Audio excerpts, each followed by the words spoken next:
Hey everyone, welcome back again to Let's Curious and Grow. So, I hope you all are well and doing well in studies. So, without wasting any time, we are going to start a new topic that what are enzymes and what is the mechanism behind this enzyme. So, आज हम जानते हैं कि enzymes जो हैं वो क्यों important हैं, basically enzymes होते क्या हैं और ये किस तरह से काम करते हैं, क्या क्या steps follow करते हैं जिसकी वजह से ये पूरा का पूरा एक proper function जो है वो body में कर पाते हैं. If you are new to my channel, don't forget to subscribe it for more topics, and thanks for your attention that you give in previous videos. So आज का टॉपिक हमारा है बेसिकली एंजाइम्स. आपने सुना होगा बेसिकली जो students medical background के हैं, केमिस्ट्री के हैं, उनको पता है कि एंजाइम्स के बिना कोई लाइफ नहीं होती. Basically enzymes are key to life. There is no life without any enzymes. सबसे पहले हम बात करते हैं कि एक्चुअल में ये एंजाइम्स होते क्या हैं, क्या चीज़ है ये एंजाइम्स. बेसिकली देखिए कि एंजाइम्स एक तरह की प्रोटीन्स होती हैं, ग्लोबुलर प्रोटीन्स होती हैं जो फंक्शन करती हैं बायोलॉजिकल कैटलिस्ट की तरह. अब आप बोलेंगे ये क्या चीज़ है biological catalyst, globular protein. Basically enzymes जो हैं वो किसी भी रिएक्शन की स्पीड अप करने के लिए जो है किए जाते हैं without affected by the reaction. Example के तौर पे जो रिएक्शन 10 मिनट में कंप्लीट होगा वो उसे 5 मिनट या 4 मिनट में कंप्लीट करने की कैपेसिटी रखता है without being affected by the reaction. उस पर्टिकुलर रिएक्शन को अफेक्ट किए बिना, मीन्स उसमें कोई ऐसे चेंजेस वो नहीं ले आएगा प्रोसेसिंग में कि उसने स्टेप्स काट दिए या कुछ इस तरह का कोई चेंज नहीं लाएगा. वो आइंस को नहीं छेड़ेगा, इलेक्ट्रॉन्स को नहीं छेड़ेगा, प्रोटॉन्स को नहीं छेड़ेगा. Basically that is a enzyme. Enzymes are basically protein in nature. Globular proteins हैं, राइबोजाइम्स हैं. Ribozymes means RNA is attached to it. Ribosome nucleic acid जो मॉलिक्यूल है वो एंजाइमेटिक एक्टिविटी करता है. अब जो कैटालिटिक बिहेवियर है किसी भी एंजाइम का कि उसे कितनी स्पीड पकड़नी है, कितनी कम करनी है, कितनी ज़्यादा करनी है, वो डिपेंड करता है प्रोटीन्स के नेचर पे या प्रोटीन्स के स्ट्रक्चर पे. बेसिकली अगर प्रोटीन प्राइमरी है, सेकेंडरी है, टर्शरी है, क्वाटनरी है, ये उस चीज़ पे कैटालिटिक बिहेवियर जो है उसका डिपेंड करेगा कि how fast it is. Next जो एंजाइम्स हैं वो डाइजेस्टिव ट्रैक्ट में पाए जाते हैं. बेसिकली वो ब्लड में प्रेजेंट होते हैं बट इनएक्टिव फॉर्म में प्रेजेंट होते हैं, इसलिए उनको बोल दिया जाता है जाइमोजन और प्रो एंजाइम्स. नेक्स्ट अगर हम बात करें कि इसकी हिस्ट्री किस तरह की है या एटेमोलॉजी किस तरह की है, कहाँ से एंजाइम्स जो हैं वो बेसिकली ओरिजिनेट कहाँ से हुए या कब जाके इनकी डिस्कवरी हुई थी. तो एक फ्रेंच केमिस्ट थे, उनका नाम था सेलम पैन. उन्होंने पहली बार जो है एंजाइम को डिस्कवर किया था 1833, जब वो स्टडी कर रहे थे कि जो फर्मेंटेड शुगर होती है अल्कोहल और ईस्ट से जो बनाई जाती है. जब शुगर को सड़ाया जाता है उससे अल्कोहल शराब तैयार की जाती है और ईस्ट की प्रोसेसिंग वहाँ पे की जाती है जो बेसिकली आप ब्रेड मेकिंग में यूज़ करते हैं. ईस्ट उसको कैसे उस चीज़ में कन्वर्ट किया जाता है. तो लुईस पास्चर थे, उन्होंने कंक्लूड किया कि ये जो फर्मेंटेशन होती है, फर्मेंटेशन एक जिस चीज़ को बोलते हैं फर्मेंटेड, ये एक तरह से जो सड़ा गला के चीज़ों को फर्मेंट करना, उनको उस प्रोसेसिंग तक लेके जाना, वो एक वाइटल फोर्स है जिसके अंदर जो है ईस्ट सेल्स होते हैं और ईस्ट सेल का काम ही होता है फर्मेंटेशन, और इसलिए उनको कह दिया जाता है फर्मेंट्स. फर्मेंट्स आर दोज जो एक तरह से आप सिंपल लैंग्वेज में कह दें तो बहुत ही ज़्यादा सड़ी गली हुई चीज़, that is basically fermented processing, जिससे बियर आपकी तैयार की जाती है या कोई भी अल्कोहल्स जो हैं वो तैयार की जाती है. उनको उस लेवल तक चीज़ों को गला दिया जाता है जिससे फर्मेंटेशन के प्रोसेस ईस्ट के सेल्स उसमें खुद डेवलप होना शुरू हो जाते हैं. इस सब के कंक्लूजन से 1930s में John Howard Northrop and Wendell Meredith Stanley, इन्होंने इस डाइजेस्टिव एंजाइम पेप्सिन के ऊपर वर्क किया। 1930 में पेप्सिन एंजाइम पहली बार हमें पता चला कि पेप्सिन नाम का एक एंजाइम होता है, ट्रिप्सिन नाम का एक एंजाइम होता है और काइमोट्रिप्सिन नाम का एंजाइम होता है। तो ये 3 साइंटिस्ट थे और इन तीनों को अवार्ड मिला in 1946। They got Nobel prize in chemistry for this particular enzymes discovery. Basically अब हम बात करते हैं एंजाइम नॉमेनक्लेचर की, कि एंजाइम्स नाम कैसे पड़ा। अब हर चीज़ का एक नॉमेनक्लेचर होता है। आप टैक्सोनॉमी देखते हैं, आप नॉमेनक्लेचर देखते हैं, लाइक किंगडम्स की क्लासिफिकेशन है, कोई भी चीज़ है उसकी एक पर्टिकुलर नॉमेनक्लेचर होता है, उसका टैक्सोनॉमी होती है, किस तरह से एंजाइम्स का जो नाम है वो डिराइव किया गया। तो बेसिकली एक सबस्ट्रेट होता है केमिकल रिएक्शन में जो एंडिंग वर्ड है। एंडिंग वर्ड कोई भी ए एस ई से एंड होने वाले वर्ड को इन्होंने एंजाइम नॉमेनक्लेचर में जो है वो यूज़ कर लिया। बेसिकली सबस्ट्रेट से डिराइव किया गया एंजाइम्स को।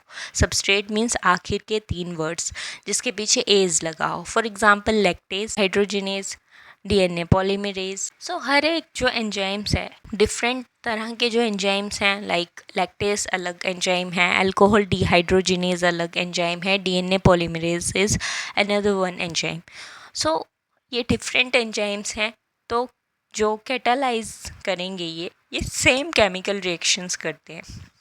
मीन्स अलग अलग एंजाइम्स भले ही क्यों ना हो, बट जो उनकी कैटालिसिस है, मीन्स रेट ऑफ रिएक्शन है, केमिकल रिएक्शन है, वो सेम रहेंगे, जिस वजह से उनको कहा जाता है आइसोजाइम्स। Iso means same. नेक्स्ट बात हम करते हैं कि जो इंटरनेशनल यूनियन है बायोकेमिस्ट्री या मॉलिक्यूलर बायोलॉजी की, उन्होंने एक खुद का नॉमेनक्लेचर डेवलप किया। जैसे उसमें ईसी नंबर्स थे। हर एक एंजाइम जो है वो सीक्वेंस ऑफ 4 नंबर्स प्रोसीड करता था। ईसी मीन्स यहाँ पे हमने ईसी की बात की है। अब मैं आपको बताती हूँ कि ईसी नंबर्स का क्या मतलब है। EC is a enzyme commission. Enzyme commission जो पहला नंबर है वो ब्रॉडली क्लासीफाई किया जाता है एंजाइम्स के बेस, इसके मैकेनिज़्म के बेस पे।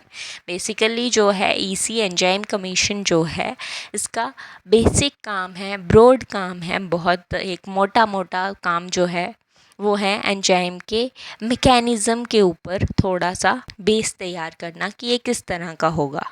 अब हम बात करेंगे कि जो एंजाइम्स की एक्टिव साइट कैसी होती है। हर एक एंजाइम में क्या हमने देखा कि enzyme consist an active site. अब हम बात करते हैं या समझते हैं कि ये एक्टिव साइट है क्या, बेसिकली जो एक एंजाइम में प्रेजेंट रहती है। तो बेसिकली ये आपको एक डायग्रामेटिक रिप्रेजेंटेशन यहाँ पे दिख रही है एक्टिव साइट की। यहाँ पे एक एक्टिव साइट है, ये एंजाइम है ब्लू कलर का जो है, आपको लाइट ब्लू कलर का दिख रहा है, और एक कुल डार्क कलर का है जो एंजाइम है ब्लू कलर का, दैट इज़ बेसिकली सबस्ट्रेट। तो एक्टिव साइट बेसिकली वो वाली साइट होती है जहाँ पे आके आपका सबस्ट्रेट अटैच होता है एंजाइम के साथ, या बाइंड होता है, बिल्कुल आके वहाँ पे अटैच कर जाता है, बाइंड कर जाता है। और उसके बाद शुरू होती है केमिकल रिएक्शन की कैटालिसिस। मींस जैसे ही ये सबस्ट्रेट आएगा, एक्टिव साइट वो साइट होगी जहाँ पे ये फिक्स होगा आके, और उसके बाद जो भी प्रोसेसिंग है केमिकल की, केमिकल रिएक्शन की, वो फास्ट हो जाएगी। सो basically this is an active site. Active site जो होती है हमेशा स्पेसिफिक 3 डायमेंशनल जो स्ट्रक्चर बेसिकली उसका रहता है, जहाँ पे एक्टिव साइट्स जो हैं वो आती हैं। सो एक्टिव साइट आप बेसिकली समझ लीजिए कि एक्टिव साइट वो रीज़न है एक एंजाइम के सरफेस पे जहाँ पे आके ये सबस्ट्रेट बाइंड करता है। जैसे ये बाइंड अप हो जाएगा यहाँ पे आके, उसके बाद ही कैटालिसिस जो है वो स्टार्ट होगी और ये रेट ऑफ रिएक्शन को एनहांस करेगी, स्पीड अप कर देगी। नेक्स्ट हम बात करते हैं, you will see the picture here. जो एंजाइम्स हैं वो बेसिकली हाईली स्पेसिफिक टाइप के होते हैं। हाईली स्पेसिफिक टाइप के इसलिए होते हैं क्योंकि उन्हें बिल्कुल स्पेसिफाइड है। फॉर एग्ज़ाम्पल मैं एक बहुत ही सिंपल सा आपको एग्जांपल देती हूँ। If you always like to drink coffee, you will not pursue for tea. अगर आपको सिर्फ कॉफ़ी ही पसंद है और कॉफ़ी में भी आप स्पेसिफिकली कोल्ड कॉफ़ी पीते हैं, तो आप चाय पीना नहीं पसंद करेंगे, आप पियेंगे ही नहीं। ऐसे ही एंजाइम्स हैं, एंजाइम्स हाईली स्पेसिफिक हैं कि उनको किस पर्टिकुलर सबस्ट्रेट के साथ जाके अटैच होना है और एंजाइम सबस्ट्रेट कॉम्प्लेक्स बनाना है। मींस इनकी शेप जो है वो पहले से ही डिफाइन है, इनको पता है कि इनको किस पर्टिकुलर सबस्ट्रेट में जाके अटैच होना है, किस सबस्ट्रेट को किस एंजाइम के पास जाके अटैच होना है और फिर इनको एंजाइम सबस्ट्रेट कॉम्प्लेक्स बनाना है।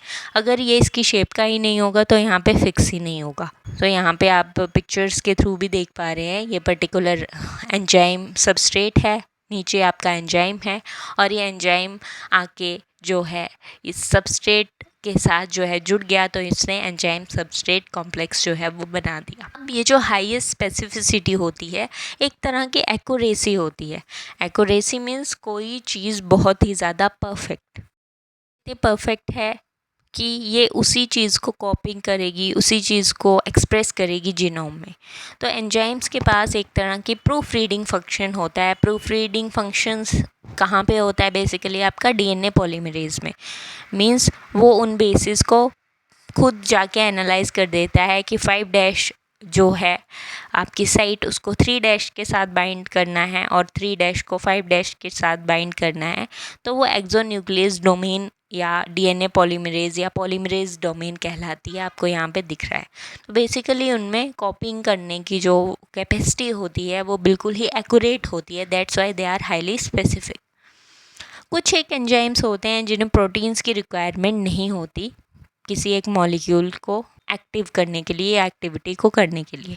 तो उन एंजाइम्स को बोल देते हैं हम कॉन्जुगेटेड प्रोटीन्स और इनको हम होलो एंजाइम बोल देते हैं। आपने ऊपर देखे iso enzymes, iso means same, नीचे आप पढ़ रहे हैं होलो एंजाइम। होलो एंजाइम का मतलब some enzymes require non protein molecule, means जो प्रोटीन के अलावा मॉलिक्यूल हैं वो उनसे भी एक्टिविटी अपनी चला सकते हैं। तो ये एंजाइम्स कॉन्जुगेटेड प्रोटीन्स कहलाएंगे और इनको होलो एंजाइम बोल देते हैं। यहाँ पे आपको दिख रहा है holoenzyme is equal to apoenzyme plus cofactor and coenzyme. Means एक एंजाइम बिना नॉन प्रोटीन के वो पार्ट कैसा होगा? इनएक्टिव पार्ट होगा और उस पार्ट को बोलेंगे apo enzyme. Apo means inactive part. और कोफैक्टर्स जो हैं वो आपके इनऑर्गेनिक भी हो सकते हैं और ऑर्गेनिक कंपाउंड्स भी हो सकते हैं। So here is a table which gives the coenzymes example कि कोएंजाइम्स की फॉर्म्स क्या होती हैं, किस रिएक्शन को ये प्रोसेस करते हैं, प्रमोट करते हैं, कौन सी विटामिन है जो कोएंजाइम को फॉर्म करती हैं। सो ये आप यहाँ पे देख सकते हैं। You also take screenshot of this particular slide. Cofactor के भी कुछ एक एग्जाम्पल दिए गए हैं कि एक पर्टिकुलर मेटल से कौन सा कोफैक्टर जो है वो लिया जा सकता है, क्या एग्जाम्पल है, इसलिए ये एंजाइम्स है। तो आप बेसिकली यहाँ पे देख पा रहे हैं कि every word is ending with S, A S C. तो हमने वेरी फर्स्ट जो चीज़ डिस्कस की थी तब हमने यही चीज़ देखी थी कि नॉमेनक्लेचर में ये जो है बहुत इंपॉर्टेंट टर्म है कि कोई भी जो सबस्ट्रेट है that is ending with S वो आपका क्या होता है? एंजाइम होता है। हम बात करेंगे कि जो एंजाइम्स हैं वो कितने टाइप्स के होते हैं, कितने तरह से डिस्ट्रीब्यूटेड होते हैं एक पर्टिकुलर सेल में। सो एंजाइम आपके दो तरह के बेसिकली होते हैं, इंट्रासेलुलर एंड एक्स्ट्रा सेलुलर। जो इंट्रासेलुलर हैं आपके वो फर्दर 3 टाइप्स के होते हैं, soluble enzymes, particulate enzymes and periplasmic enzymes. और एक्स्ट्रा सेलुलर एंजाइम जो हैं वो आगे डिफ्रेंशिएटेड नहीं हैं। So basically this is all about enzyme. So इस वीडियो में हम यही पार्ट जो है वो कवर कर जाएंगे। अगर मैंने यहाँ पे मैकेनिज़्म भी डिस्कस किया तो ये वीडियो बहुत लंबी हो जाएगी।